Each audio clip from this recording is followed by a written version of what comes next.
নমস্কার বন্ধুরা, আজকে যেটা বানালাম সেটা হচ্ছে সয়াবিনের কাটলেট বা টিক্কি বলতে পারেন। একদম পুরো নিরামিষ, পিওর ভেজ একদম। কেন আজ সোমবার, হঠাৎ মেয়ে বললো কিছু খাবার করে দাও, তখন আমার কিছু কী করবো, তখন এইটা করলাম। সয়াবিনটাকে ঝাল করে সেদ্ধ করে নিলাম, একটু জল দিয়ে ভাপিয়ে নিলাম, আর আলু সেদ্ধ করে নিয়েছি, দুটোকে একসাথে মিশিয়ে তার মধ্যে একটু গোটা জিরে, একটু নুন, একটু লঙ্কা গুঁড়ো, আর এখানে দিয়ে দিলাম একটু চাট মশলা দিয়ে, আর গোলমরিচ গুঁড়ো দিয়ে, আর 2 চামচ বেসন দিয়ে ভালো করে এটাকে মিশিয়ে নিলাম, মাখিয়ে নিলাম।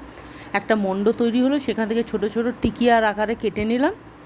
কেটে সেটাকে আমি হালকা শ্যালো ফ্রাই, ডিপ ফ্রাই করিনি, শ্যালো ফ্রাই করেছি। আর এটা এইমাত্র একটু আগে আমি বানালাম টিফিনের জন্য।